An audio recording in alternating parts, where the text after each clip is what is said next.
you're not getting any of the, depending Also, on your perspective, benefits or disadvantages of nicotine. yeah, they developed them initially to get people to stop smoking without doing the patches and everything like that. Because a lot Mm-hmm. of it is the habit too. Well, yeah, that I get And that. then there's That whole hand to mouth thing and everything, right? yeah, and they also have the flavors, which some people want the flavor and not the nicotine, like a Right. hookah or something. So Yeah. how's them? Like, Just do you, knowing you, do you partake from time to time in some exotic flavor, or are you just straight nicotine and so forth? well, the flavor is part of the deal. Like the ones that I have right now, one of them that I typically always have two going that are charged up and filled. The ones that I have today, one is kind of a lemon lime, a creamy lemon lime flavor, Really? and the other one is kind of oh, it's reminiscent of French toast or I'm not kidding. It's kind of sweet. It has a little bit of a cinnamony thing in it. It has a little bit of a maple syrup flavor to it. But the other So, one's kind of creamy lemon lime. so you're getting the nicotine to feed the habit. You're not getting the tars into your lungs, and you're not emitting smoke into the air. That's Right. it. It's a water vapor. Exactly. Now there is an aroma to the vapor, but it doesn't have any of kind of the lingering effect or any of the stink that a cigarette would do. If I'm sitting, or a cigar, if I'm sitting here at my desk, I could take one deep drag on a cigarette, and I could come back 24 hours Oh, later, and you it's one could, of right? the You only could thing worse. The only thing worse than cigarette smoke is stale cigarettes. Well, Hmm. exactly. If you walked into my office right now, it's a little bit cloudy in here, but it just smells kind of sweet. Now, here's how I was introduced to it, and this is the thing that particularly interests me. I was at a club in Hollywood about 2 years ago with this conservative group that I'm a part of in California, and there's a guy in the group, and I noticed him exhaling this huge cloud of smoke. And I mean, think about the last time that you were in a restaurant that you saw somebody standing out in the middle of the floor exhaling smoke. See, I don't even go in a restaurant where you can smoke, or a bar, believe it or Well, in not. California, there is no such thing. I mean, it's been a decade since anybody has been able to legally smoke anywhere in a restaurant in California. So I saw this guy doing this, and I just about had a heart attack. So I went up to him, and I'm like, dude, what in the hell are you doing? And he handed me this. It looked like a little mini flashlight. He goes, dude, it's not a cigarette, it's an e-cig. And so I took a hit on it. He goes, try it. I took a hit on it, and I got an immediate massive nicotine rush. And I said, what the heck is this thing? He goes, well, here's the deal. He goes, I was a 3 pack a day Marlboro guy for 30 years. He goes, and I've tried to quit every single possible way. I've done hypnotism, patch, gum, therapy sessions. He goes, I've done every single possible thing, and I couldn't kick the habit. He goes, I started this 2 years ago. I started doing this 2 years ago. I stopped immediately cold and had literally zero jonesing for a cigarette, just like Hmm. instantly. All So right, I did a so bunch. What? So go go, ahead. go ahead. No, go ahead, man. I'm sorry. Oh, I was going to say. So I did a bunch of investigation to it, and according to even this article, there is some unknown question as to the long-term effects of inhaling this water vapor.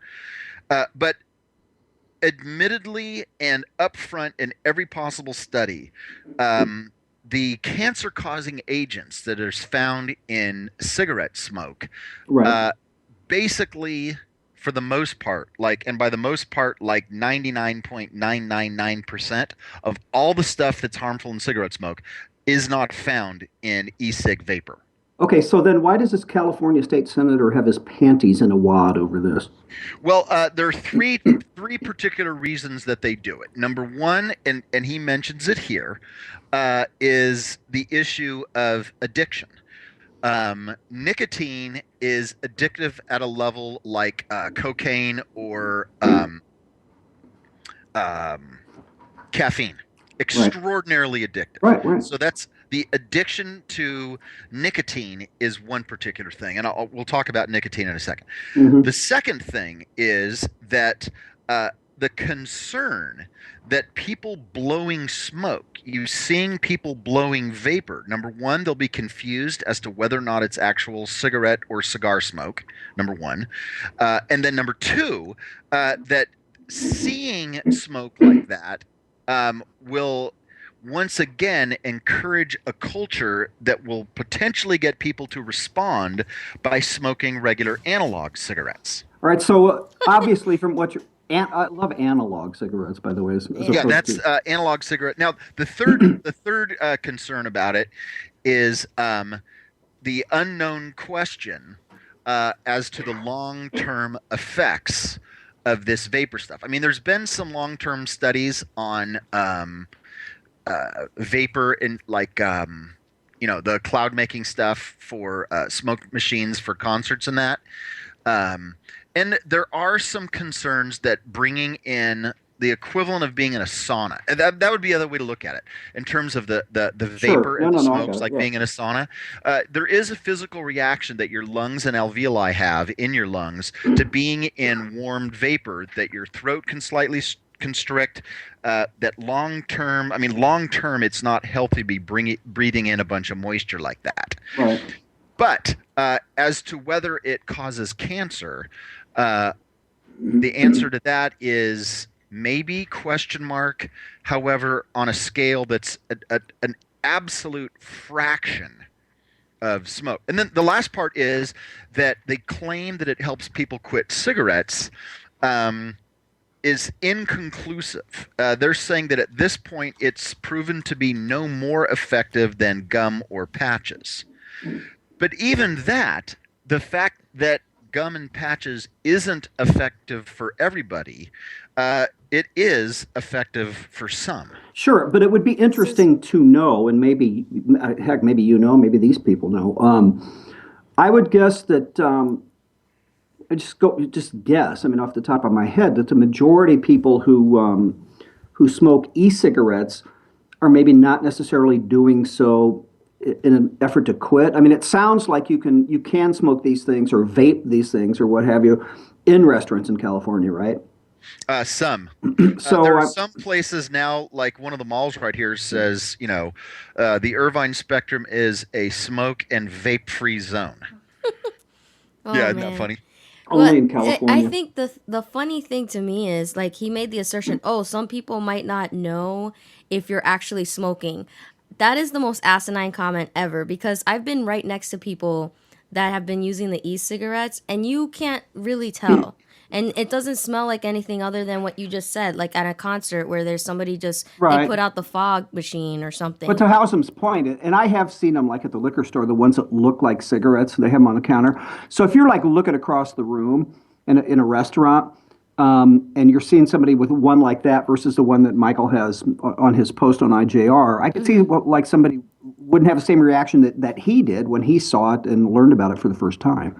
Right. And the Yeah, but at that concern of point, that is that and this is the nanny stateism part that really bugs me is that mm-hmm. well, we don't want anybody. The first issue is we don't want people to smoke because it's unhealthy. Now it's we don't want people to e-cig because it looks like smoking, as Right. if looking like smoking is itself Yeah. some sort of problem. Now, from Mm-hmm. my personal experience, and of course this is anecdotal, I smoked cigarettes for probably a decade. I'm an Okay. odd duck that I didn't actually start smoking cigarettes until I was in my early 30s. And I didn't smoke a lot. I probably smoked, maybe 8, 10 a day, something like that. Mm-hmm. And on vacation or something, or out at dinner or something, I might smoke more. But it was kind of a couple in the morning, maybe a couple during the day, and a couple at the end of the day. So it's not like I was addicted. I could, if I was on a business trip or something, or on whatever, I could go a couple, 3, 4 days and not have a cigarette, and it was no big deal. Right.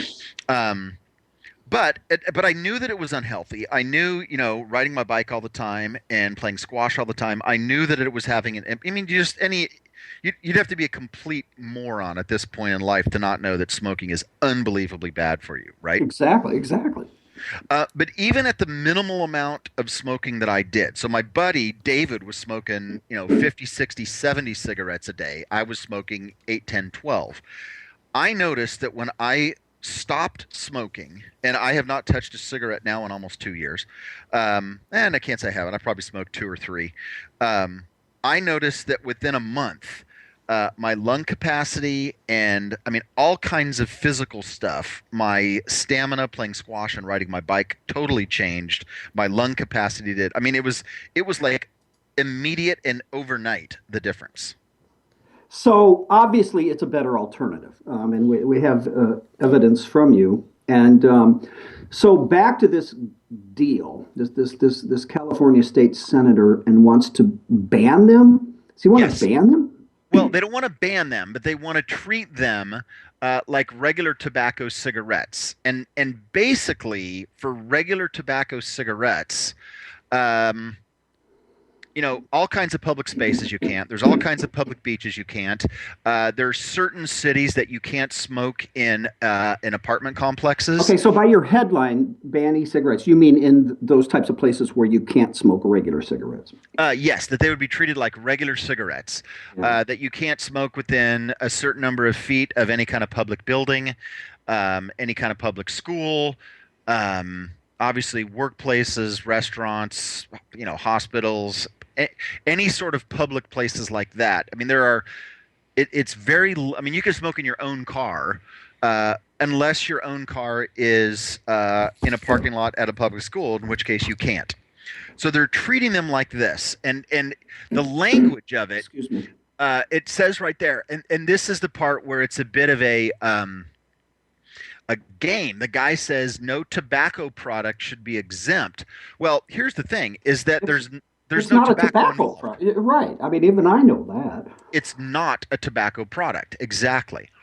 Mm. Um, and the it's just nanny stateism, and it's mostly symbolism over substance. I mean, by far the most preventable cause of death on the planet Earth today is lung cancer and things related to smoking. Right. If everybody who was smoking cigarettes today started doing e-cigarettes instead, there may be some negative effect from that specifically, and that's the point that this guy's making. I mean, they can't prove that it is a perfect alternative, but there's no question at all that the alternative is so much better than smoking a cigarette or a cigar.